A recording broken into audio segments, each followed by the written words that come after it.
warahmatullahi wabarakatuh. Innal hamdalillah nahmaduhu wa nasta'inuhu wa nastaghfiruh wa na'udzu billahi min shururi anfusina wa min sayyiati a'malina. May yahdihillahu fala mudilla lahu wa may yudlil fala hadiya lahu. أشهد أن لا إله إلا الله وحده لا شريك له وأشهد أن محمدا عبده ورسوله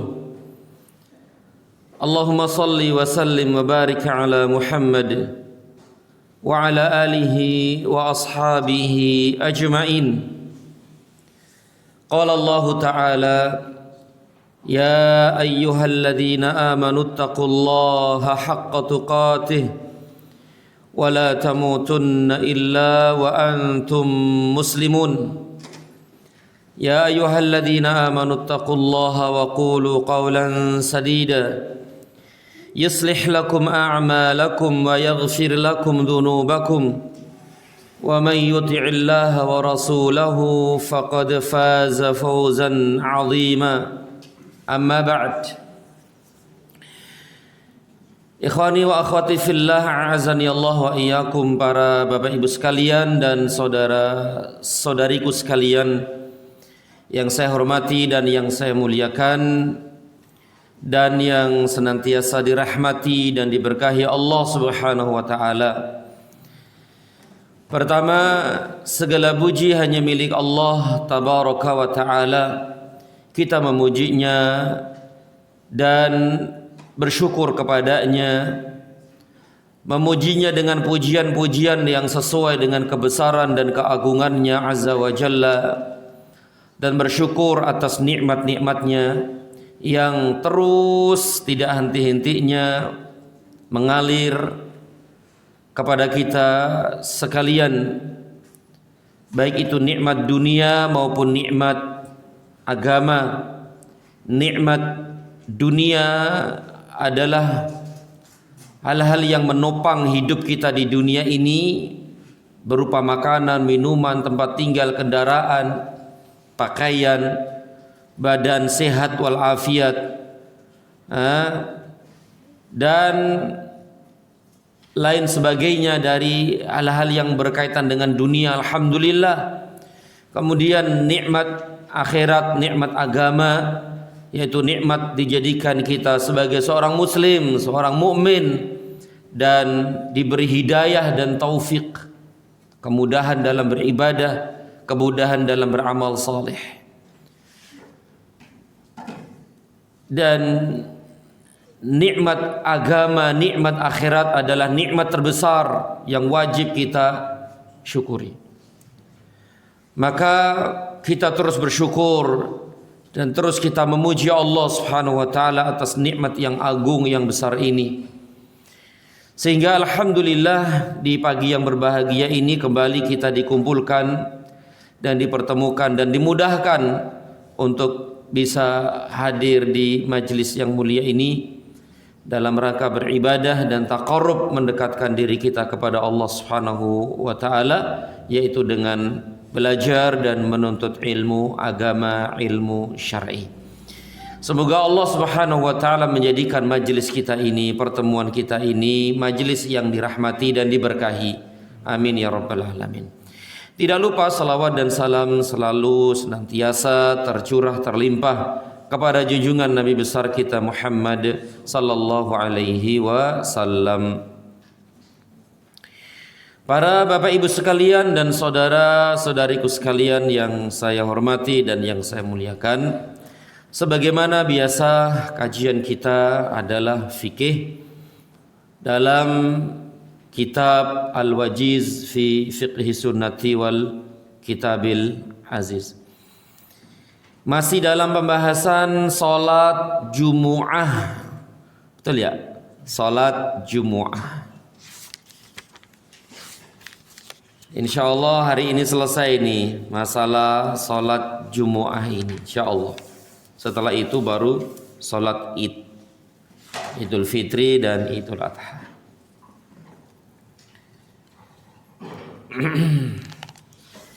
Pada pertemuan yang lalu telah kita bahas hal-hal yang berkaitan dengan masalah ini, yaitu waktuha, tentang waktunya, kapan tuh waktu sholat Jumu'ah atau kapan dimulainya khutbah Jumu'ah. Ini sudah kita bahas. Kemudian khutbah, tentang khutbah, bagaimana cara khutbah itu ya, cara khutbah itu seperti apa. Kemudian petunjuk Rasul sallallahu alaihi wasallam dalam khutbah. Ini semua sudah kita bahas. Kemudian khutbatul hajah. Khutbah hajah seperti apa? Khutbah hajah itu yaitu innal hamdalillah dan seterusnya.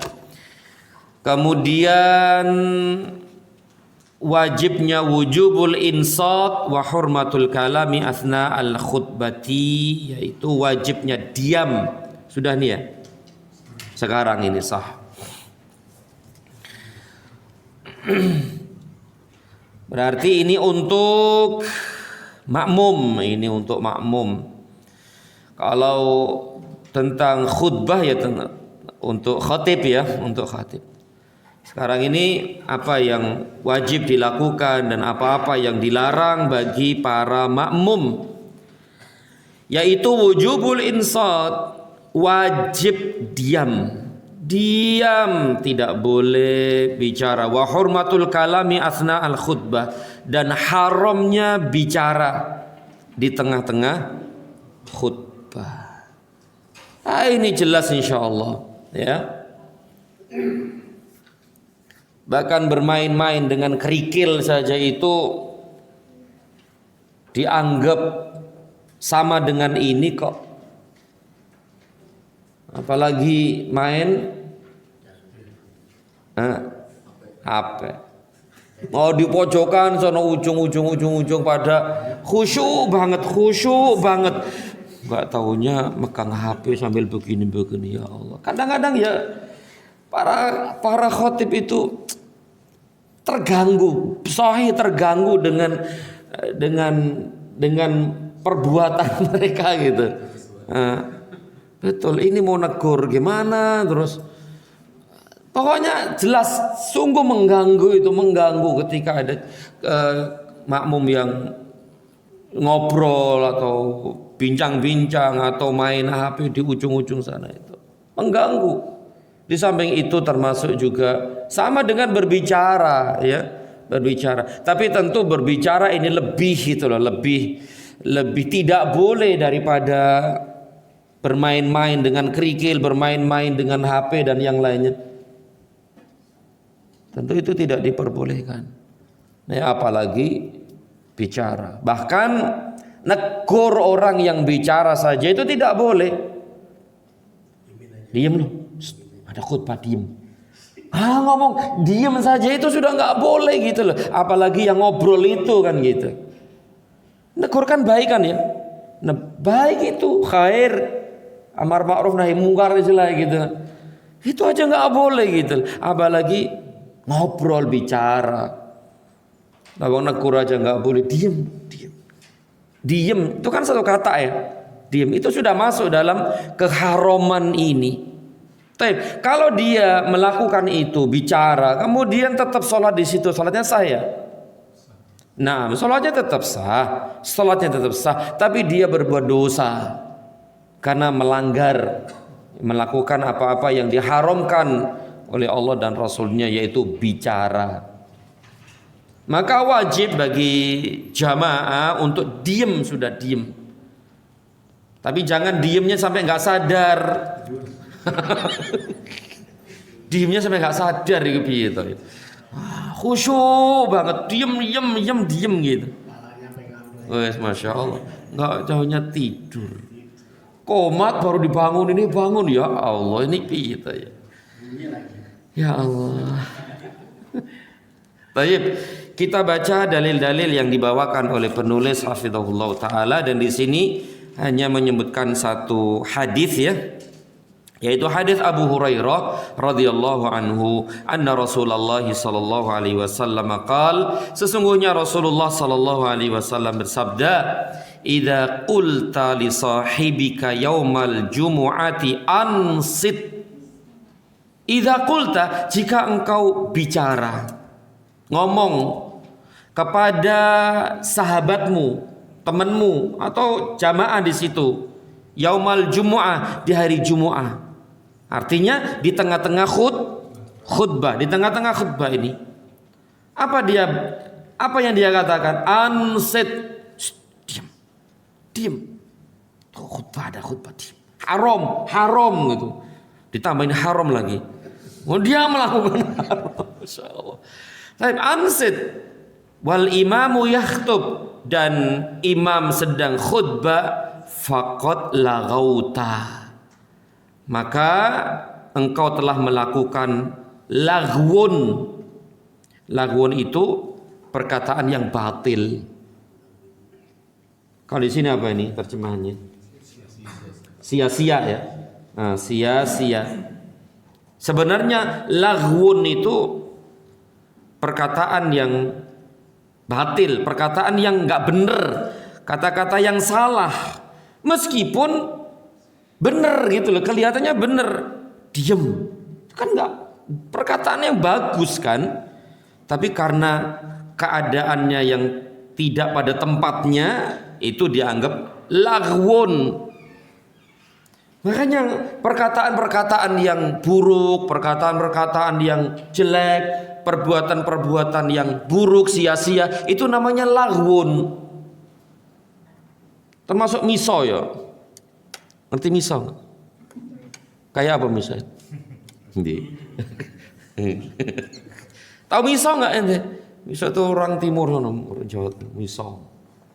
Ah, itu termasuk kata-kata laghwun, kata-kata yang batil, yang jelek, yang buruk. Nah, seperti itu. Atau berbuat sia-sia di sini, berbuat sia-sia. Masya Allah. Jadi laghwun itu bisa berupa ucapan maupun perbuatan.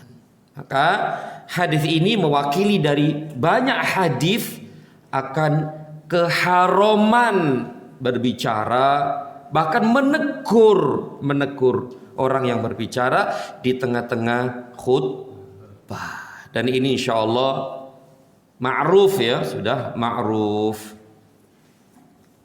Tapi kita lanjutkan. Sampai di sini nggak ada masalah insya Allah ya. Tapi kalau misalnya isyarat saja, boleh ya? Kan nggak ngomong kan? Isyarat. Insya Allah tidak apa-apa kalau hanya sekedar. Nggak apa-apa insya Allah. Tapi ya ditinggalkan itu lebih bagus, karena ini juga termasuk mengganggu kan, mengganggu dia dalam konsentrasi mendengar khutbah itu. Tapi insya Allah dilakukan itu tidak apa-apa insya Allah. Dan boleh nggak khotib menegur orang yang ngomong itu? Misalnya rame anak-anak, kemudian ngobrol atau main apa tadi belakang sana. Khotib yang negur boleh nggak? Boleh kan? Boleh. Khotib boleh menegur. Sebagaimana dulu pernah kita sebutkan hadis, Nabi sedang khutbah, ada sahabatnya langsung duduk. Diperintah Nabi untuk bangkit untuk sholat 2 rakaat itu, tahiyatul masjid. Berarti kan orang itu melakukan kesalahan gitu loh. Sahabat itu melakukan kesalahan. Kemudian ditegur Nabi SAW dan Nabi sedang khutbah. Berarti mutusin khutbahnya enggak? Iya, mutusin khutbahnya. Untuk menegur sahabat tadi itu, kemudian melanjutkan khutbahnya. Berarti menegur orang-orang yang ngobrol, orang-orang yang ramai itu, anak-anak ramai dan yang lainnya yang itu mengganggu, maka tidak apa-apa. Tidak mengapa. Setelah selesai baru melanjutkan khutbahnya. Seperti itu. Wallahu a'lam bishawab. Tapi kita lanjutkan akhi. Masalah berikutnya. Bimadza tudrakul jumu'atu? Kapan makmum dianggap mendapat sholat Jumu'ah? Kapan makmum dianggap mendapat sholat Jumu'ah. Nah ini termasuk berkaitan dengan makmum masbuk. Makmum masbuk. Sholatnya kan 2 rakaat ya. Nah sholat 2 rakaat. Kapan nih makmum dianggap dapat sholat Jumu'ah? Kesimpulannya dan akan kita baca nanti. Kalau kita masbuknya 1 rakaat, berarti kita mendapatkan sholat Jumu'ah.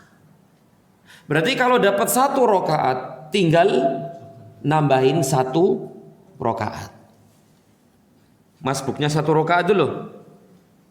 Maka kita tinggal nambahin 1 rakaat, berarti 2 rakaat, berarti dapat sholat Jumu'ah. Tapi kalau masbuknya itu 2 rakaat, berarti dia tidak dapat sholat Jumu'ah, berarti dia harus menambah 2 rakaat. Berarti sama dengan sholat zuhur. Berarti sama dengan sholat zuhur. Nah seperti itu. Itulah kapan seorang makmum mendapatkan sholat Jumu'ah. Berarti kalau nggak masbuk gimana? Dapat nggak?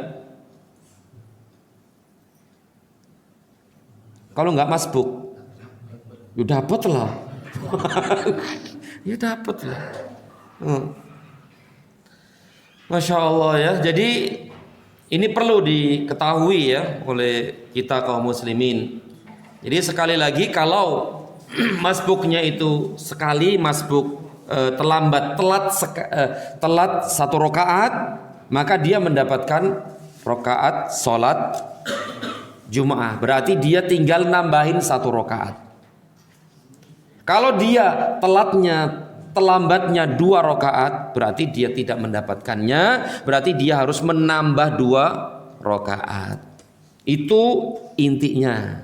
Ya, intinya seperti itu. Tapi kita baca apa yang dibawakan oleh penulis hafizahullah ta'ala. Tapi saya baca langsung terjemahannya. Salat Jumu'ah adalah 2 rakaat secara berjamaah. Ya. Salat Jumu'ah adalah 2 rakaat secara berjamaah. Berarti kalau sendiri bukan salat Jumu'ah. Berarti kalau sendiri salat zuhur, ya kayak ibu-ibu gitu misalnya. Kan salatnya di rumah kan. Salat apa? Salat 2 rakaat atau 4 rakaat, Bu? Bener tak? Ya itu 4 rakaat karena sendirian. Bahkan kalau berjamaah pun di rumah tuh sama anak-anaknya tetap 4 rakaat karena tidak menyaksikan Jumatan, tidak menyaksikan khutbah Jumat atau datang ke masjid, tetap 4 rakaat. Begitu ya. Jadi sholat Jumat itu 2 rakaat secara berjamaah. Kalau berarti sendiri ya 4 rakaat itu sholat zuhur jadinya. Kata beliau hafizahullah, karenanya siapa saja yang tidak mengerjakan sholat jamaah Jumu'ah dari kalangan orang-orang yang tidak wajib sholat Jumu'ah. Siapa yang tidak wajib? Perempuan, anak-anak, budak, safar, kan gitu kan? Dulu sudah. Atau berasal dari kalangan orang-orang yang beruzur. Uzur misalnya sakit, atau safar, atau hujan deras, seperti itu. Maka hendaklah mereka sholat zuhur 4 rakaat. Dan barang siapa yang mendapatkan 1 rakaat, nah ini pembahasannya. Dan barang siapa yang mendapatkan 1 rakaat bersama imam, berarti ia mendapat sholat jamaah Jumu'ah. Mendapatkan 1 rakaat berarti masbuk 1 rakaat. Telat 1 rakaat, dia dapat 1 rakaat sama imam. Berarti dia mendapatkan sholat Jum'ah di situ. Berarti dia tinggal nambahin 1 rakaat. Dalilnya mana nih? Kan harus ada dalilnya nih. Ini masalah ibadah nih, harus ada dalil. Dalilnya adalah hadis Abu Hurairah. Dari Abu Hurairah radhiyallahu anhu, anna Nabiyya sallallahu alaihi wasallam qaal, sesungguhnya Nabi sallallahu alaihi wasallam bersabda, man adraka raka'atan min salatil jumu'ati faqad adraka salata. Barang siapa yang mendapatkan satu rakaat dari salat Jumu'ah, maka sungguh ia telah mendapatkan salat jamaah Jumu'ah. Berarti kalau 2 rakaat masbuknya nggak dapat gitu loh. Nggak dapat ini berarti dia harus salat 4 rakaat. Berarti dia kok nambah 2 rakaat sih? Kalau masbuk 2 rakaat berarti nambah berapa? Ya 4. Tetap 4 kan ya? Loh kok tadi saya bilang 2 ya? Wah, diem baik toh ya. Ya tetap 4. Jadi berarti dia harus sholat 4 rakaat. 4 rakaat, bukan nambah 2. Berarti kalau 2 tetap 2 dong ya. Nah, dia setelah imam salam baru dia berdiri dan sholat 4 rakaat karena dia masbuknya 2. Sampai di sini paham? Nggak ada masalah insya Allah ya. Tapi kalau tidak ada masalah, dan saya bahagia sekali kalau tidak ada masalah ya, karena begitulah insya Allah untuk tidak ada masalah. Kita lanjutkan. Masalah berikutnya nih. As-salatu qoblal jum'ati wa ba'daha. Salat sunnah sebelum dan sesudah salat Jumu'ah. Qobliyah ba'diyah itu loh. Ada enggak qobliyah ba'diyah Jum'ah tuh? Tuh masalahnya. Ada enggak? Kalau zuhur jelas adalah. Kalau zuhur itu 4 rakaat sebelum zuhur, sebelum sholat zuhur, dan 2 rakaat setelahnya. Kalau bisa, kalau nggak bisa ya 2 rakaat sebelum dan 2 rakaat sesudah. Dan dulu sudah kita bahas masalah sholat sunnah, udah kan ya? Sholat sunnah termasuk sholat sunnah rawatib itu qobliyah ba'diyah. Tapi ada nggak untuk sholat Jumat ini qobliyah ba'diyah?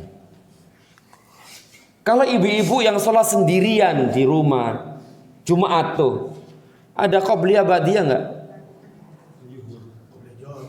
Ada ya? Ada. 4-2 atau 2-2? Masya Allah, luar biasa, subhanallah. Syukur alhamdulillah melaksanakan sunnah. Semoga Allah berikan rumah di surga. Hadis Ummu Habibah ya. Hadis Ummu Habibah, barang siapa yang bisa menjaga 12 rakaat sunnah sehari semalam, Allah bangunkan baginya rumah di surga, istana di surga. 12 rakaat adalah 4 rakaat sebelum zuhur dan 2 setelahnya, 2 rakaat setelah maghrib dan 2 rakaat setelah isya, dan 2 rakaat sebelum subuh. 12 rakaat. Jaga ini semampunya ya, semampunya. Ya kedengarannya gampang sih ya, tapi gampang sebenarnya sih bagi yang digampangkan Allah. Tapi ya berat nyara ketulungan ya bagi yang memang seperti itu. Taib, kembali, ada nggak qobliyah ba'diyah Jumat itu? Dan Jumat adalah 2 rakaat, jelas di situ. Salat Jumat ada 2 rakaat.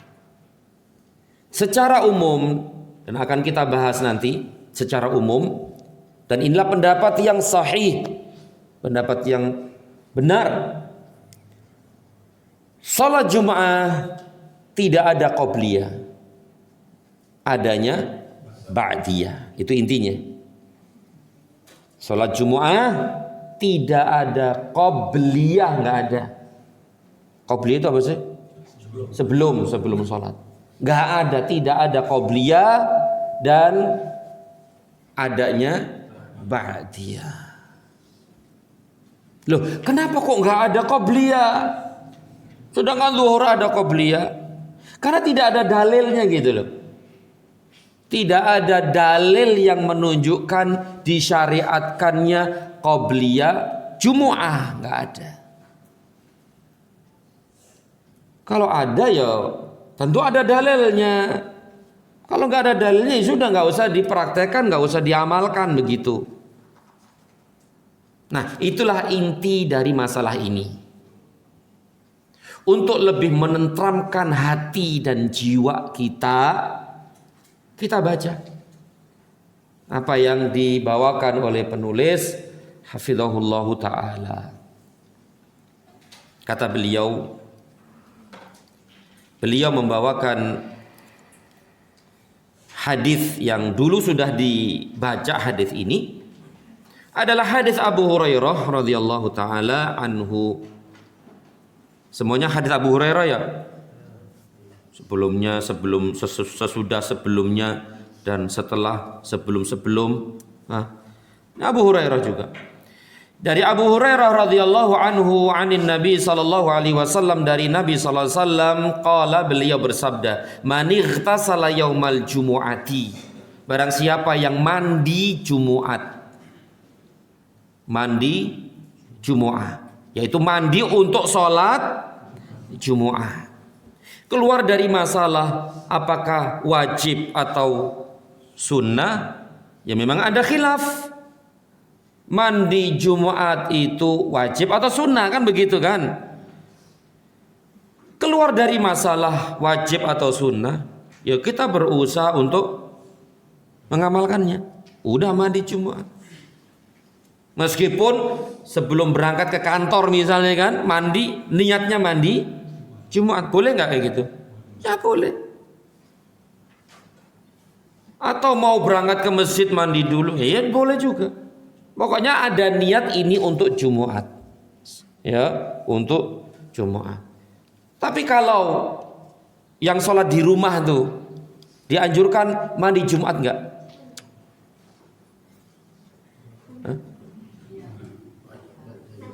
Ya enggak lah. Kan di rumah sholat sendiri, nggak mandi juga nggak apa-apa. Kan sholat sendiri di rumah. Sholat zuhur kan? Sholat zuhur bukan sholat Jumu'ah. Maka tidak disyariatkan. Artinya tidak disunahkan tidak disunahkan mandi Jumu'ah. Karena disunahkan mandi Jumat itu bagi yang sholat di masjid, sholat Jumu'ah. Tapi kalau mandi untuk mandi sholat zuhur, bagus juga nggak? Bagus. Bahkan setiap mau sholat 5 waktu tuh mandi, dianjurkan nggak? Dianjurkan. Dianjurkan juga. Sebagaimana dulu sudah kita bahas tentang mandi-mandi itu, tentang bab mandi itu, sudah itu.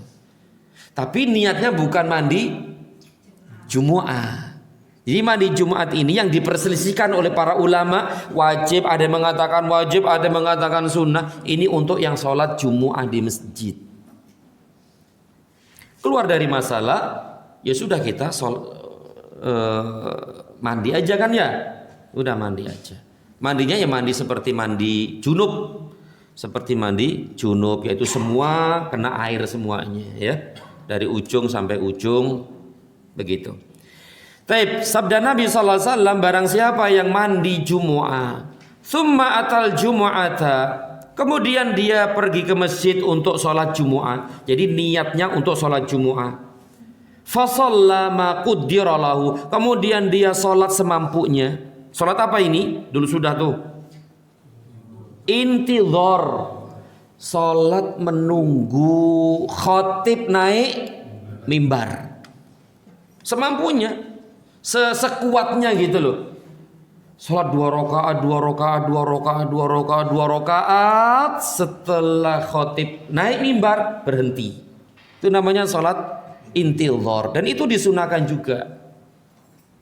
Ya, disunahkan juga. Tapi kalau cukup tahiyatul masjid saja ya tidak apa-apalah. Tahiyatul masjid kemudian duduk, bisa berzikir, bisa istighfar, baca Quran, sholawat dan seterusnya, boleh.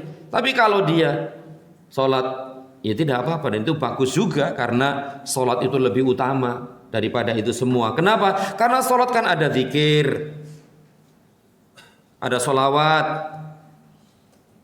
ada apa lagi? Baca Quran. Nah, semuanya ada doa nggak? Ada doa, mencakup semuanya dalam sholat itu. Maka tentu lebih utama sholat. Begitu ya. Kemudian summa ansata hatta yafrugha fi min khutbatihi. Kemudian dia diam sampai selesai khutbahnya. Summa yusalli ma'ahu. Kemudian dia sholat bersama imam. Mandi, sholat sunnah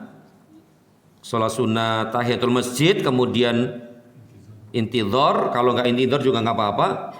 Kemudian diem sampai selesai khutbah, lalu sholat bersama imam. Ghufira lahu ma bainahu wa bainal jum'atil ukhra wa fadlu thalathati ayyam. Maka diampuni baginya dosa-dosanya antara Jumat ini dengan Jumat berikutnya ditambah 3 hari. Berarti berapa? Sepekan berapa hari? 7 tambah 3 10 hari. Jadi Jumat sekarang sampai Jumat besok, bonusnya 3 hari. Diampuni dosa, rontok itu dosa-dosa terus rontok. Syaratnya mandi, masjid, sholat, diem, terus sholat. Itu syaratnya, itu baru diampuni kesalahan-kesalahannya, dosa-dosanya selama 10 hari. Kemudian besoknya melakukan, Jumat berikutnya melakukan apa yang dilakukan sebelumnya, diampuni terus. Masya Allah. Bahkan antara sholat satu dengan sholat yang lain ada pengampunan dosa nggak? Iya kan? Zuhur ke asar, asar ke maghrib, maghrib ke isya, isya ke subuh, subuh ke zuhur. Semua itu pengampunan dosa. Subhanallah ya, begitu murah Allah itu ya, begitu murah, begitu luas rahmat Allah subhanahu wa ta'ala, luas sekali ya, Masya Allah. Ya tentu yang dimaksud di sini adalah dosa-dosa kecil ya, dosa-dosa kecil. Kalau dosa besar ya dengan bertaubat, dengan taubatan nasuha yang memenuhi persyaratan-persyaratan itu ya. Karena setiap hari kita dosa kan, setiap hari dosa nggak? Nah, sadar nggak sadar, tahu nggak tahu. Kadang-kadang kita nggak tahu itu dosa. Yang gugurin itu ini tadi itu amalan-amalan tadi itu. Ya, yang kita nggak sadar, yang kita khilaf, yang kita nggak tahu dan seterusnya. Insya Allah yang gugurin ini semua amalan-amalan kebaikan tadi itu, termasuk Jumat tadi itu. Baik. Ini dalil, hadis ini dalil jelas, tegas, atau mungkin dikatakan tegas ya, tegas juga tidak adanya sholat qobliyah. Kan ceritanya kan mandi, masjid, sholat semampunya tadi itu, kemudian diem dengerin khutbah, terus sholat wajib. Loh, kapan qobliyahnya? Nggak ada kan? Nggak ada. Padahal dulu juga sudah disebutkan tentang sifat khutbah itu. Adzan, khotib naik mimbar. Dan adzannya kan sekali kan di zaman Rasul. Dan itulah sunnahnya, sekali kan? Sekali. Adzan, kemudian khotib naik, assalamualaikum, duduk, azan, Setelah azan mulai khutbah. Di situ nggak ada qobliyah kan? Qobliyah itu kan yang mengiringi sholat kan? Qobliyah itu kan yang mengiringi sholat. Nggak disebutin sholat 2 rakaat mengiringi Jumat, nggak ada. Prosesnya tadi itu, ya, azan, khutbah. Terus kapan sholatnya? Padahal sholatnya, azannya cuman sekali. Seandainya ada, tentu Nabi ngasih waktu dulu jamaah setelah apa? Setelah azan sholat dulu, setelah selesai sholat semua baru naik, baru bangkit untuk menyampaikan. Enggak seperti itu. Azan langsung mulai khutbah, berarti enggak ada qobliyah. Terus sholat apa sebelum Jumatan? Ya tadi itu. Sholat tahiyatul masjid, atau kalau mau nambah ya intidhar tadi itu. Masya Allah ya. Berarti kalau misalnya boleh nggak sih wanita sholat Jumat di masjid? Dulu sudah loh. Boleh. Tapi boleh. Dia mendapatkan apa yang disebutkan dalam hadis tadi enggak? Dan hadis-hadis yang lain tentang keutamaan Jumat, dapat enggak? Dapat. Ibu-ibu nih dapat. Tapi jelas di rumahnya lebih afdol, lebih utama, bahkan pahalanya lebih besar daripada sholat di masjid. Apa ya, dengerin? Dengerin tuh. Seperti itu. Ya. Jelas di rumah, meskipun nggak ada khutbah di rumah. Ada khutbah, ya nggak ada khutbah, nggak ada mandi.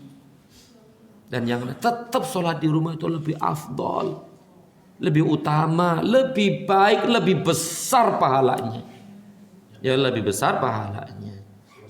Kalaupun sholat di masjid boleh dan dia mendapatkan keutamaan itu, dapat ini setiap langkah ini, kemudian dosa dan yang lainnya tadi itu dapat dia. Tapi subhanallah jauh lebih besar pahalanya di rumah. Tapi kita baca penjelasan di sini berkaitan dengan hadis tadi itu. Kata penulis hafizahullah, oleh sebab itu, barang siapa datang ke masjid sebelum khatib berkhutbah, hendaklah ia sholat sunnah intidhar semampunya, 2 rakaat tanpa ada batasnya. Ya tergantung datangnya kapan kan gitu. Nah, datangnya ini ya berarti dapat 4 rakaat doang. Kalau sebelumnya berarti 10 rakaat, 12 rakaat dan seterusnya. Sampai khotib hendak naik mimbar. Kalau sudah mau naik tuh khotib, ya udah berhenti. Ya berhenti. Atau kalau kita kan tandanya sudah bunyi mau zuhur tuh, ngek. Nah, kan gitu. Nah, udah isyarat berhenti dah begitu. Karena khotib mau naik tuh, berhenti di situ. Penjelasan lagi ini lebih tegas lagi. Adapun sholat sunnah yang dewasa ini dikenal dengan sebutan sholat sunnah qobliyah Jumat. Dewasa ini, dan berarti banyak yang melakukan nggak? Banyak banget yang melakukan. Maka termasuk amalan yang sama sekali tidak memiliki dasar yang kuat. Tidak memiliki dasar yang kuat. Berarti nggak punya dasar gitu loh. Gak punya dasar. Qobliyah itu gak ada dasarnya. Dan sudah dimaklumi sebagaimana yang ditegaskan oleh Syekhul Islam Ibnul Qayyim rahimahullah ta'ala dalam kitabnya Zadul Ma'ad. Beliau berkata, yang artinya bahwa Nabi SAW apabila Bilal selesai mengumandangkan azan, beliau langsung memulai khutbahnya. Tidak seorang pun yang berdiri mengerjakan sholat 2 rakaat. Saya ulangi, tidak seorang pun dari sahabat yang berdiri mengerjakan sholat 2 rakaat.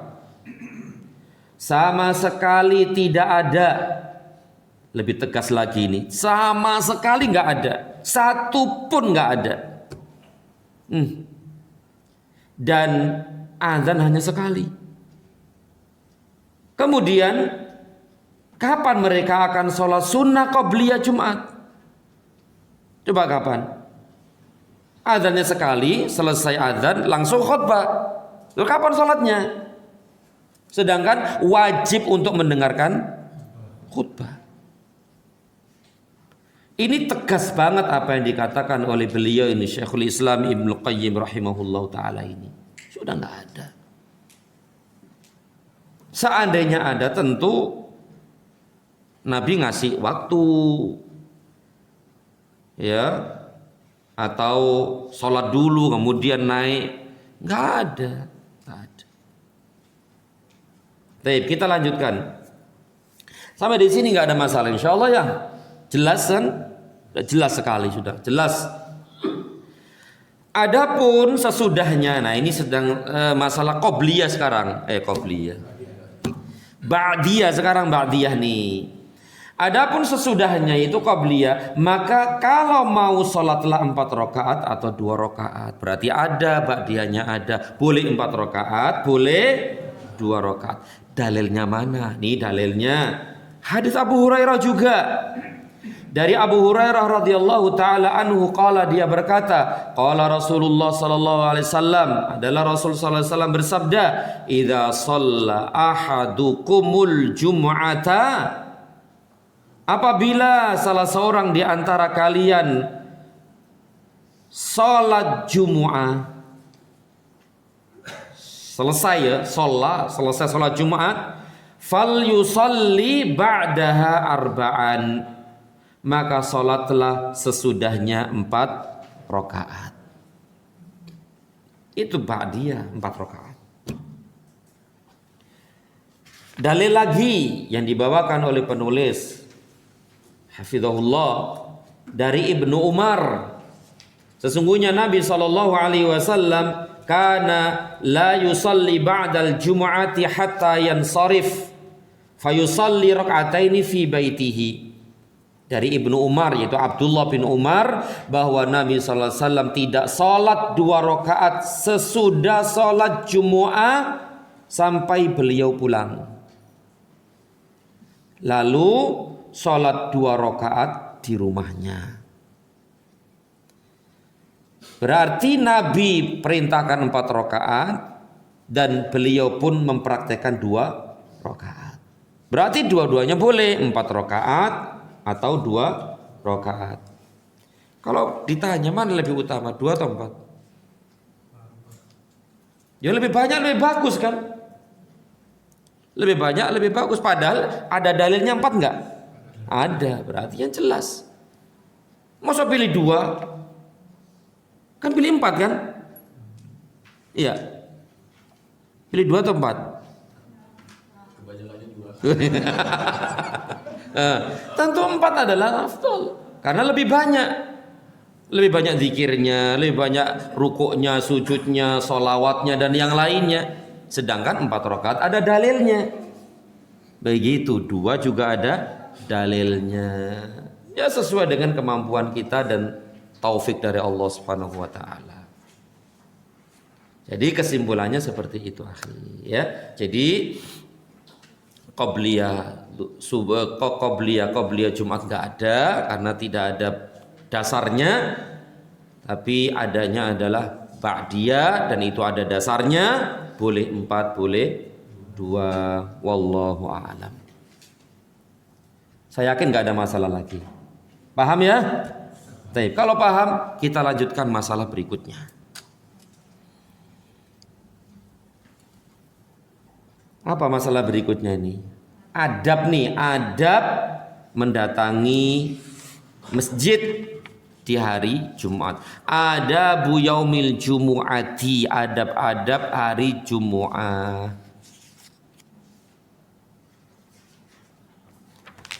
Tentu ini bagi yang mau sholat Jumat ke masjid, tapi kalau yang di rumah ya enggak juga.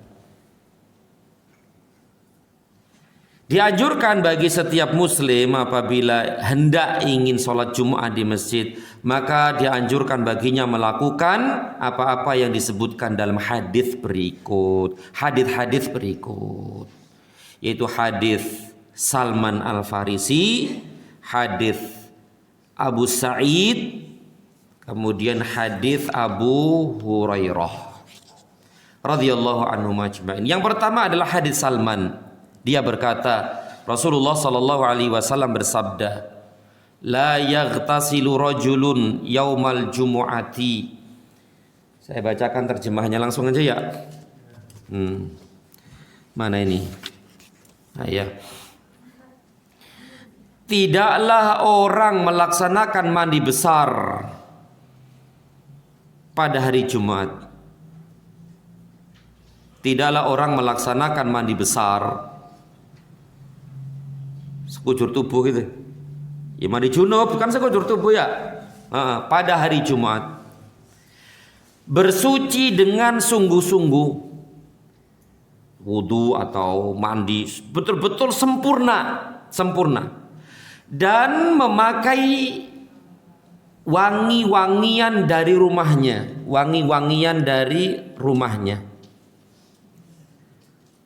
Kayaknya kurang di situ. Wayaddahinu min duhnihi, kurang di situ kayaknya nih.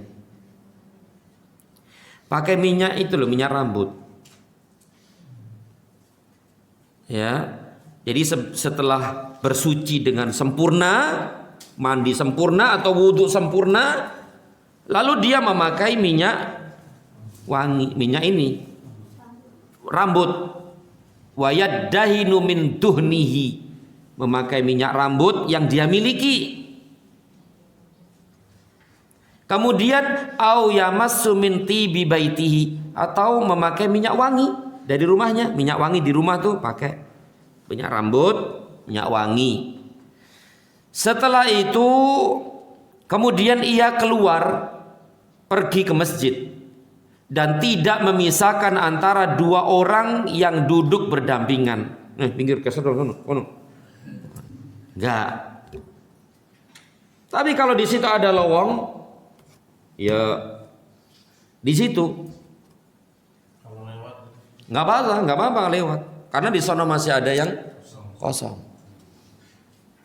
Biasanya kosong di mana? Sebenarnya enak tuh. Tapi jangan macam-macam ente. Khotib kan, khotib atau siapa gitu, yang udah di kapling. Sebenarnya enggak ini juga sih ya. Kan siapa yang duluan yang berhak dapat depan kan harusnya gitu. Jalur. Maka boleh melangkah-langkah, boleh sebenarnya untuk dapat yang kosong depan tadi itu. Ya salah sendiri kenapa enggak ke depan dia. Begitu. Jadi menuju masjid dan tidak memisahkan antara dua orang yang duduk berdampingan, tidak dipisahkan. Kemudian sholat sunnah intidhar semampunya tadi. Lalu memperhatikan dengan seksama apabila imam berkhutbah, serius memperhatikan isi khutbahnya tersebut. Tidaklah ia melakukan semuanya kecuali dosa-dosanya yang terjadi antara Jumat itu dengan Jumat sebelumnya pasti diampuni. Berarti mirip dengan hadis sebelumnya tadi itu. Antara Jumat satu ke Jumat yang lainnya menggugurkan dosa-dosa. Dalam riwayat sebelumnya ditambah 3 hari.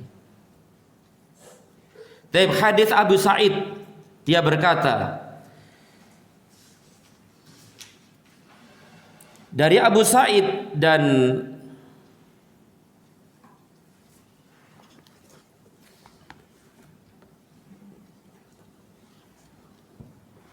dari Abu Sa'id berkata bahwa Rasul Shallallahu Alaihi Wasallam bersabda, barang siapa mandi besar, mandi junub pada hari Jumat, lalu memakai pakaian terbaiknya, rapi. Biasanya kalau Kalau bisa sih ada baju khusus Jumatan gitu. Khusus Jumatan ini khusus Id gitu ya. Kalau Id nanti aja ya, kalau mau Id beli gitu ya. Ini Jumatan, tiap Jumat tuh khusus nih Jumat. Ya. Barang siapa mandi besar junub pada hari Jumat, lalu mengenakan pakaian terbaiknya, kemudian memakai wangi-wangian bila dia punya, kemudian datang ke masjid untuk sholat Jumat dan ia tidak melangkahi leher-leher rekannya, ya, kemudian sholat sunnah semampunya, lalu diam memperhatikan bila imamnya sedang berkhutbah sampai selesai dari sholatnya, maka sholat itu sebagai penebus dosa yang terjadi antara Jumat itu dengan Jumat sebelumnya. Semakna dengan hadis sebelumnya. Hadis Abu Hurairah radhiyallahu anhu, qala, dia berkata, Rasulullah sallallahu alaihi wasallam bersabda, apabila hari Jumat tiba, di atas setiap pintu masjid terdapat sejumlah malaikat yang mencatat para jamaah sesuai dengan kualitas kedudukannya. Insyaallah. Berarti kalau di sini Jumatan, berarti di situ ada malaikat di situ. Loh kok? Maksud sih? Loh iya, Nabi yang ngasih tahu kok. Kan nggak kelihatan, ya nggak kelihatan. Masa sih? Iya bener, ada hadisnya. Tuh, di situ, di pintu. Kalau banyak pintu berarti di setiap pintu itu ada malaikat. Masya Allah ya. Berarti menunjukkan malaikat itu berzat.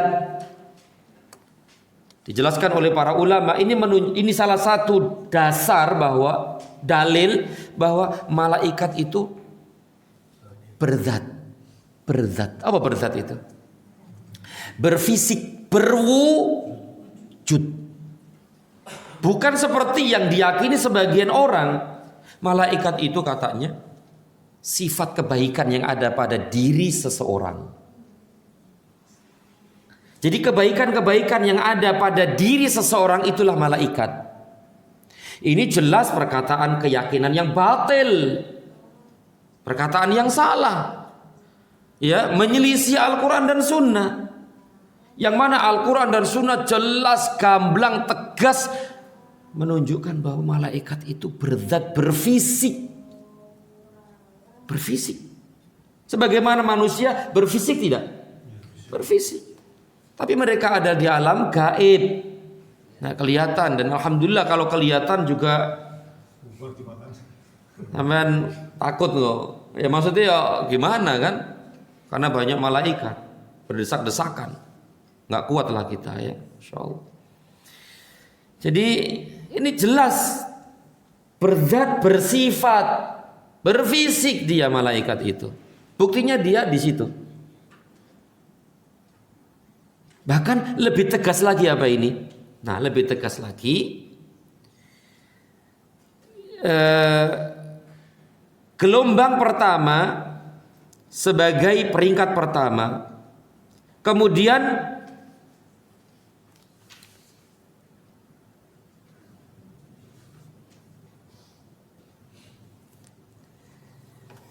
saya ulangi. Pada hari Jumat tiba di atas setiap pintu masjid. Kulli bab, kok di atas? Ya di pintu gitu aja kok di atas. Di pintu itu ada di setiap pintu dari pintu-pintu masjid ada malaikat. Yaktubunan nasa ala qadri manazilihim. Dia, yaitu para malaikat itu, mencatat para jamaah, yaitu manusia, sesuai dengan kualitas kedudukannya. Al-awwalu fal-awwal. Al-awwalu fal-awwal. Pertama, kemudian yang berikutnya. Yang berikutnya. Artinya begini. Fulan pertama catat, fulan bin fulan. Datang kedua, fulan bin fulan. Fulan bin fulan, fulan terus selama khotib belum naik mimbar. Catat terus. Nah, begitu. Fulan. Berarti yang datang sebelum khotib naik mimbar atau mungkin sebelumnya jauh, maka dia berada dalam catatannya siapa? Malaikat. Kemuliaan enggak? Kemuliaan akhi, kemuliaan. Subhanallah. Tapi berarti kan nyatet. Namanya nyatet berarti berzat enggak tuh? Nyatet. Nulis nyatet. Berarti punya visi enggak dia? Punya visi. Berzat. Dan dia tugasnya memang itu gitu loh. Jadi malaikat ini memang diberi tugas oleh Allah untuk mencatat itu. Mencatat orang-orang yang masuk masjid tadi itu. Fulan bin fulan terus. Ya. Kemudian fa idza jalasal imam tawawu as-suhuf. Setelah selesai, setelah imam naik mimbar, maka catatannya tersebut ditutup. Udah nggak nyatet lagi. Berarti kalau imam sudah khotib naik mimbar, ditutup catatannya, berarti yang datang setelah itu nggak dapat catatannya. Nggak dicatat tuh. Nggak rugi banget dia, rugi. Nggak masuk dalam catatan malaikat, rugi dia, rugi. Masya Allah, seperti itu. Jadi apabila imam sudah naik duduk di atas mimbar, ya, maka mereka menutup catatannya. Waja'u yastami'una dzikr. Lalu dia datang masuk masjid dan mendengarkan khutbah. Malaikat ikut dengerin itu. Makanya kalau ngobrol, ngomong, ganggu nggak itu? Tidak hanya mengganggu kaum muslimin, bahkan ganggu siapa? Malaikat. Malaikat aja dengerin, konsentrasi, fokus dan nggak bicara. Ini orang-orang mana yang lebih utama, malaikat atau orang? Masya Allah. Kan seharusnya orang itu diem gitu. Sebagaimana malaikat yang mulia itu diem, dengerin, fokus. Tidur nggak malaikat tuh? Ya enggak. Ini tidur.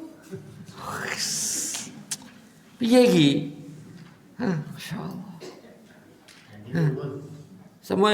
Semua itu karena perintah Allah Subhanahu wa taala, ya. Jadi malaikat masuk lalu mendengarkan zikir, yaitu khutbah.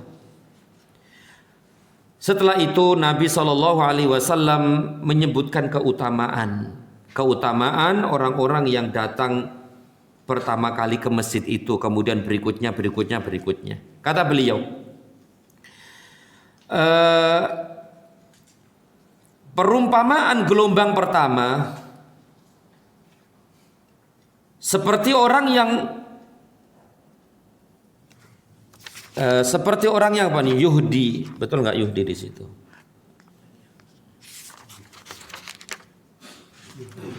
Berkurban maksudnya, berkurban. Hadiyu berkurban. Gelombang pertama seperti orang yang menghadiahkan, mengorbankan seekor unta yang gemuk. Yang datang pertama tuh seperti berkurban unta. Besar pahalanya. Ya kayak itu loh, Idul Adha itu loh. Paling utama apa? Ya unta. Besar pahalanya. Seperti orang yang mengorbankan seekor unta yang gemuk. Kemudian gelombang berikutnya yang kedua seperti orang yang menghadiahkan atau mengorbankan seekor sapi. Seekor sapi. Kemudian gelombang ketiga seperti orang yang menghadiahkan, mengorbankan seekor kambing. Kemudian gelombang keempat seperti orang yang menghadiahkan atau mengorbankan ayam.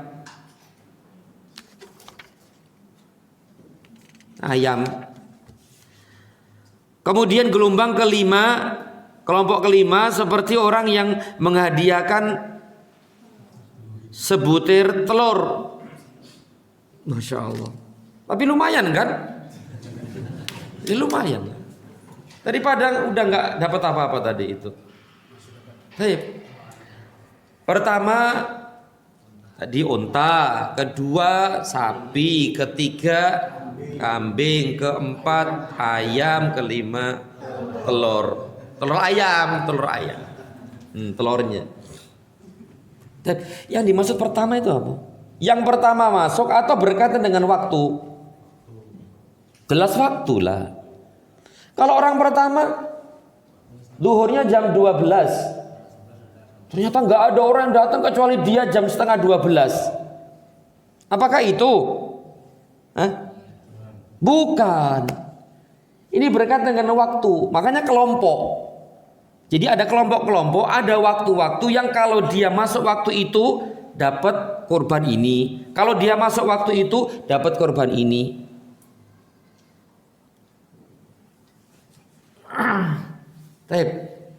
Jumat itu ada berapa jam? 12. Separuhnya 12, 6. Ya, 6 itu dibagi 6. Atau 7 ya. 7 atau 6 itu. Dibagi itu.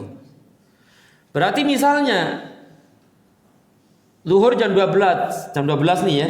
Jumat jam 12. Berarti gelombang yang terakhir 5 itu 11, 12. Keempat 10, 11. Terus ketiga 9, 10. Terus ke berapa? Kedua 8, 9. Terus pertama 7, 8. Iso ta? Yo kerja. Yo wis kerja kok.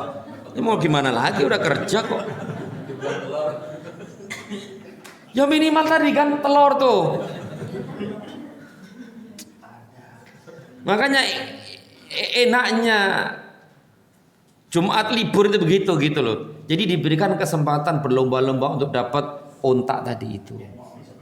Berarti sebenarnya waktu pertamanya itu adalah tadi itu setelah terbitnya matahari. Berarti sekitar jam duha itu. Duha. Ya, kalau mungkin jam 7 lah, kira-kira jam 7 lah untuk mempermudah kalau untuk memudah ya 7. 7, 8, 9, 10. 7, 8, 8, 9, 9, 10, 10, 11, 11, 12. Tuh. Waktu-waktu pertama. Nah, itu berat, memang berat kok. Semakin berat ya semakin besar pahalanya kan begitu. Nah. Yes. Wallahu a'lam bishawab. Bukan berarti tadi itu belum mau masuk. Waduh, jam 12 kurang 1/4. Wah, masih kosong nih. Masuk sendiri pertama. Unta. Ya Allah ya. Masya Allah. Bukan itu. Jadi yang dimaksudnya adalah waktu, bukan pertama yang masuk itu bukan waktu, berkaitan dengan waktu. Nah, berarti kalau berkaitan dengan orang berarti kan cuma 5 orang tuh.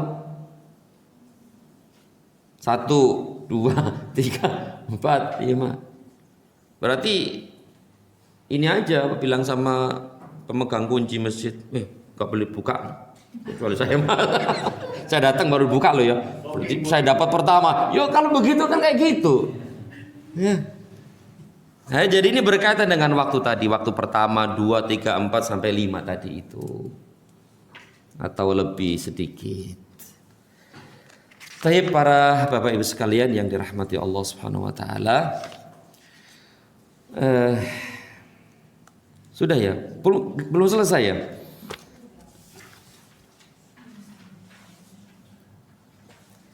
Pembahasan berikutnya, udah selesai belum sih? Belum ya? Enggak, maksudnya waktunya? Belum. Nah, saya lanjutin lagi, dikit lagi.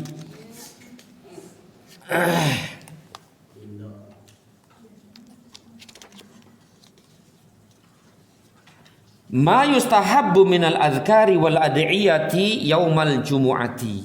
Nah, ini penting juga nih. Atau dulu sudah kita bahas nih. Doa dan zikir yang dianjurkan dibaca pada hari Jumat. Ini amalan-amalan khusus di hari Jumat yang dianjurkan, yang sangat ditekankan. Ada berapa di situ? 3. Yang pertama adalah memperbanyak solawat dan salam kepada Nabi SAW, dan ini ma'ruf dan sering kita mendapatkan apa itu statusnya malam Jumat banyak solawat kan gitu ya. Nah, ini yang pertama. Yang kedua, membaca surat Al-Kahfi pun demikian, di status banyak ya. Malam Jumat tuh biasanya tuh Al-Kahfi, jangan lupa Al-Kahfi. Ya Alhamdulillah ngingetin gitu kan. Ngingetin. Yang kedua. Yang ketiga, memperbanyak doa. Untuk apa? Mendapatkan demi mendambakan ketepatannya dengan waktu istijabah, yaitu waktu yang dikabulkan oleh Allah. Ini 3 amalan spesial di hari Jumat. Dan kita berusaha untuk mengamalkannya. Ya, dan ini berlaku untuk laki-laki dan perempuan yang ikut Jumatan atau yang tidak. 3 ini. Banyak sholawat atas Nabi SAW. Kemudian membaca surat Al-Kahfi dan memperbanyak doa, khususnya yang diperkirakan itu waktu yang mustajab di hari Jumat. Dalilnya, akhi. Pertama, memperbanyak sholawat tadi. Salawat dan salam kepada Nabi sallallahu alaihi wasallam. Hadis Aus dari Aus bin Aus, anak bapak sama namanya. Boleh nggak? Hah? Ya boleh aja lah, kenapa nggak boleh? Atau anak namanya sama semua. Muhammad, pertama Muhammad, 2 Muhammad, 5 Muhammad semuanya. Boleh? Ya boleh aja. Ya itu dia, Muhammad A, Muhammad B, Muhammad C.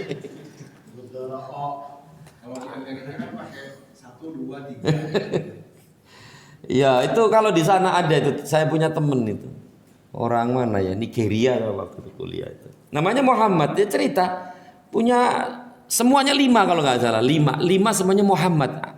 Semuanya saudaranya Muhammad semua namanya. Loh kok bisa begitu? Bedain gimana? Ada awalnya.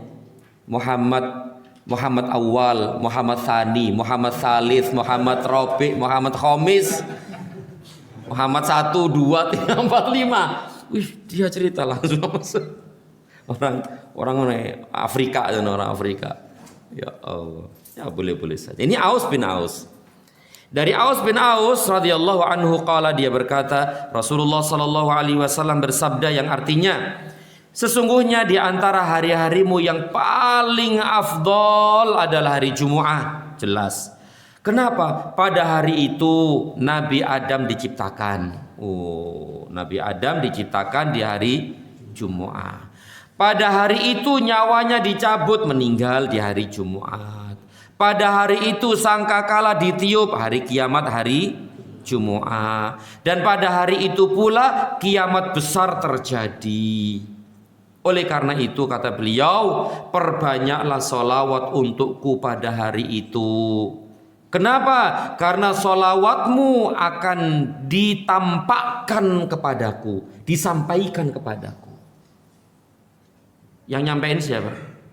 Malaikat. Padahal ditampakkan kepadaku, diperlihatkan kepadaku, disampaikan kepadaku. Berarti seakan-akan masih hidup gitu ya.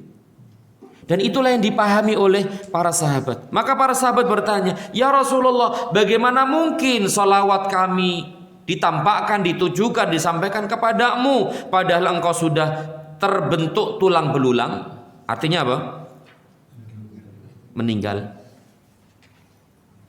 Maka beliau bersabda, Sesungguhnya Allah Azza wa Jalla telah mengharamkan tanah memakan jasad para nabi. Nah, Allah mengharamkan tanah, bumi dan seisinya. Seisinya berarti cacing dan yang lainnya itu untuk memakan jasad para nabi. Berarti semua nabi itu jasadnya masih utuh sekarang? Masih utuh. Dari Adam sampai Nabi kita sallallahu alaihi wasallam utuh.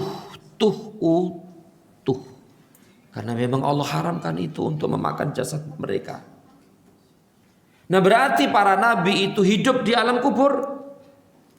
Ya hidup. Tapi kehidupannya beda dengan kehidupan dunia. Beda kehidupannya, beda gitu loh. Nah, ketika kita bersolawat, dan solawat ini di mana saja akan disampaikan kepada Nabi, meskipun tidak harus di kuburannya gitu loh Pak.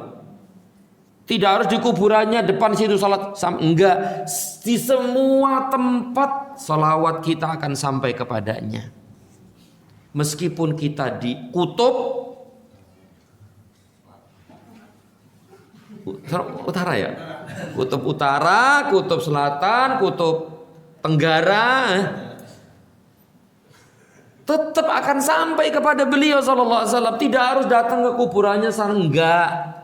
Di mana saja, kapan saja, dan bagaimana saja, sampai itu disampaikan oleh para malaikat yang tugasnya menyampaikan salam kita kepada beliau, salawat kita kepada beliau sallallahu alaihi wasallam. Nikmat sekali. Masya Allah ya. Dan kata beliau, lebih khusus sholawat itu di hari Jumu'ah. Perbanyak sholawat. Ya minimal Allahumma salli ala Muhammad sudah. Minimal sudah. Taib. Yang kedua, membaca surat Al-Kahfi. Dalilnya mana? Dalilnya dari Abi Sa'id Al-Khudri radhiyallahu anhu, sesungguhnya Nabi sallallahu alaihi wasallam bersabda, "Man qara'a surat Al-Kahfi fi yaumil jumu'ati adha'a lahu minan nuri ma bainal jumu'ataini." Barang siapa membaca surat Al-Kahfi pada hari Jumu'ah, tentu yang paling utama adalah dari awal sampai akhir, niscaya bacaan tersebut menjadi cahaya baginya yang meneranginya pada dua Jumu'ah. Ya, meneranginya antara dua Jumu'ah, dan dalil-dalil lain yang menunjukkan akan hal itu, dan di sini tidak tempatnya. Yang ketiga, memperbanyak doa nih di hari Jumat. Ya, dalilnya mana? Dalilnya hadits dari Jabir radhiyallahu anhu dari Nabi dari Rasul sallallahu alaihi wasallam, beliau bersabda, hari Jumat terdiri dari 12 jam. Setiap hamba muslim memohon apapun kepada Allah Azza wa Jalla pada hari itu, pasti dia memenuhi permohonannya. Karena itu, carilah kesempatan emas tersebut pada akhir waktu sesudah sholat asar. Dan inilah pendapat yang kuat insya Allah, bahwa waktu mustajab, waktu yang dikabulkan doa hamba adalah setelah sholat asar di hari Jumu'ah. Dan bisa kita praktekkan. Misalnya nih, habis sholat asar nih, habis sholat asar apa? Zikir, wirid sholat itu kan. Setelah selesai disambung dengan zikir sore ya, zikir sore. Selesai zikir sore baru kita doa, minta ini, minta itu, kebaikan dunia, kebaikan akhirat. Sudah di situ. Dengan bahasa Indonesia, dengan bahasa Jawa, dengan bahasa Sunda, monggo silakan. Angkat tangan di situ. Karena itulah Allah buka lebar-lebar pengkabulan doa. Allahu Akbar. Ini kesempatan baik untuk banyak berdoa di hari dan di waktu itu. Wallahu a'lam bissawab. Baik. Inilah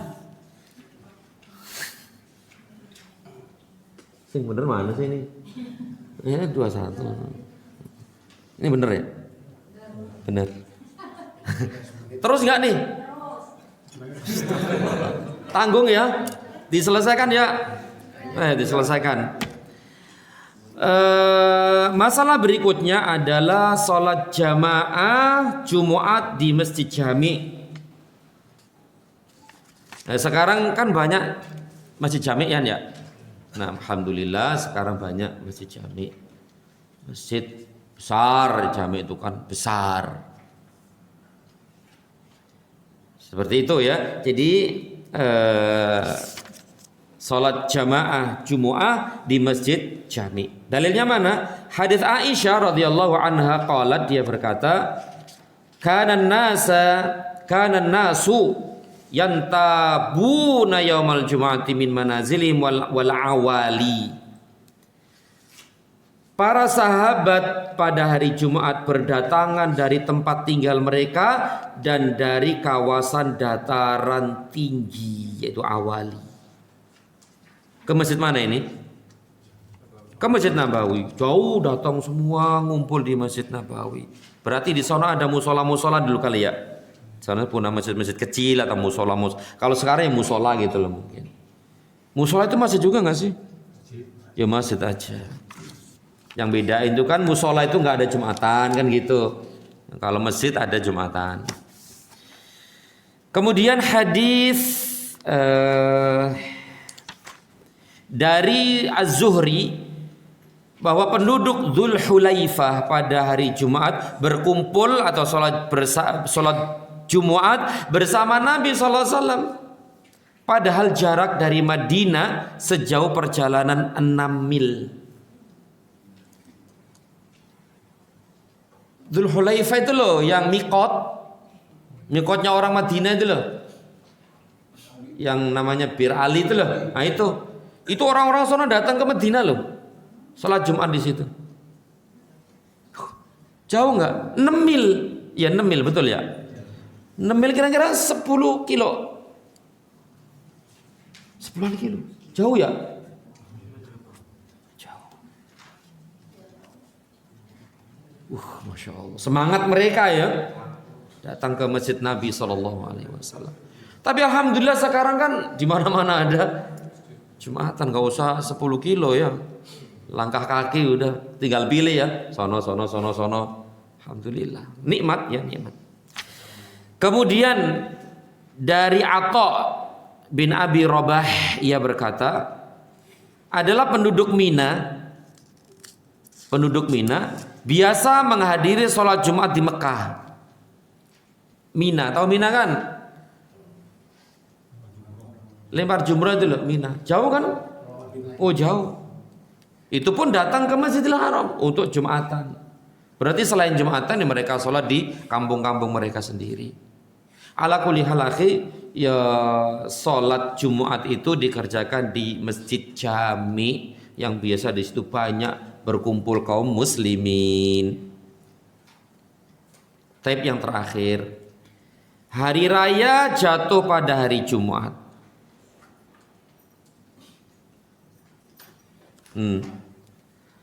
Hari raya jatuh pada hari Jumat. Intinya kalau Jumat itu Lebaran, Idul Adha atau Idul Fitri bertepatan di hari Jumat, maka yang sholat Idul Adha atau sholat Idul Fitri boleh untuk tidak Jumatan.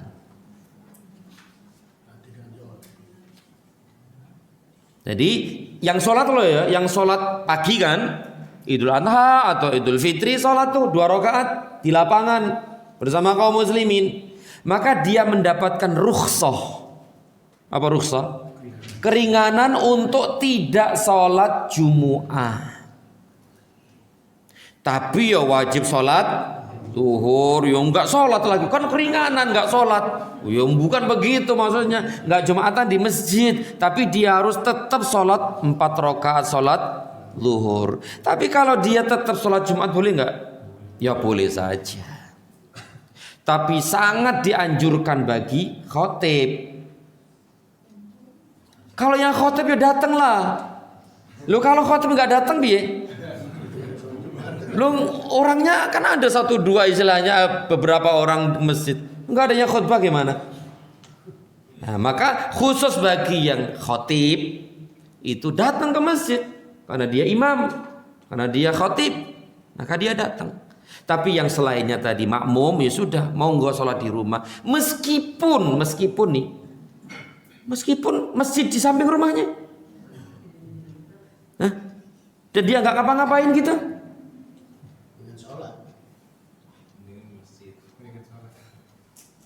Tapi dia tetap sholat 4 rakaat di rumah, boleh? Boleh. Ringan banget nggak? Ringan banget, bukan ringan banget. Maka tidak diperbolehkan. Tapi kalau tetap di masjid dan kayaknya gimana kalau nggak ke masjid ya? Apalagi samping itu masjid. Ya tetap ke masjid ya nggak apa-apa. Dan dia mendapatkan kebaikan-kebaikan yang telah kita sebutkan tadi hadis-hadisnya. Tentu kita ingin mendapatkan kebaikan tadi itu. Ya, diampuni dosa-dosanya antara Jumat ke Jumat yang lain dan yang lainnya, bertemu kaum muslimin, kemudian ada tahiyatul masjid, kemudian dan seterusnya. Zikir di situ, sholawat di situ. Ya, tentu akan lebih banyak kebaikan kalau dia tetap sholat Jumu'ah di masjid. Tapi kalau enggak juga tidak apa-apa. Sebagaimana yang disebutkan dalam hadis-hadis yang ada dalam kitab ini. Ya, sebagaimana Nabi SAW dari Zaid bin Arqam, ia berkata Nabi SAW sholat id, kemudian memberi rukhsah, keringanan, dispensasi dalam pelaksanaan sholat Jumat, yaitu beliau bersabda, barang siapa yang mau sholat Jumat maka sholatlah. Siapa yang mau sholat Jumat silakan, berarti kan nggak wajib. Bagi yang sudah sholat id. Dan yang terakhir, masalah berikutnya, dianjurkan imam mengerjakan sholat jamaah Jumat agar orang yang mau mengerjakannya dan orang yang tidak sholat id dapat mengerjakannya. Ini khusus bagi imam nih ya, imam untuk tetap sholat di masjid. Dari Abu Hurairah radhiyallahu anhu bahwa Nabi sallallahu alaihi wasallam bersabda, sungguh pada harimu ini telah terhimpun 2 hari raya. Betul ya? Jumat dan id. Maka barang siapa yang mau, cukuplah sholat ini buat dia, sholat id. Tidak perlu lagi sholat Jumu'ah. Namun kami akan mendirikan sholat jamaah Jumat. Kata Nabi begitu. Aku tetap akan sholat Jumat karena beliau imam. Tapi memberikan keringanan kepada kaum muslimin untuk tidak sholat Jumat. Hadis-hadis ini sebagai penentram hati kita, ya, penentram jiwa kita bahwa apa yang kita lakukan itu memang benar-benar sahih, ya, sesuai dengan petunjuk Nabi Sallallahu Alaihi Wasallam, tidak ikut-ikutan saja, tidak katanya dan katanya. Tegas jelas, inilah dalilnya. Wallahu a'lam bissawab. Taib, demikian akhi yang dapat dibahas di kesempatan yang berbahagia ini tentang sholat Jumu'ah, dan dengan berakhirnya waktu juga berakhirnya pembahasan sholat Jumu'ah. Dan pada pertemuan akan datang kita bahas tentang sholat hari raya, sholat id, idul fitri dan idul adha. Wallahu a'lam bissawab. Wa sallallahu ala Muhammad wa ala alihi wa sahbihi wa sallam. Subhanakallahumma wa bihamdika asyhadu an la ilaha illa anta astaghfiruka wa atubu ilaik. Wassalamualaikum warahmatullahi wabarakatuh.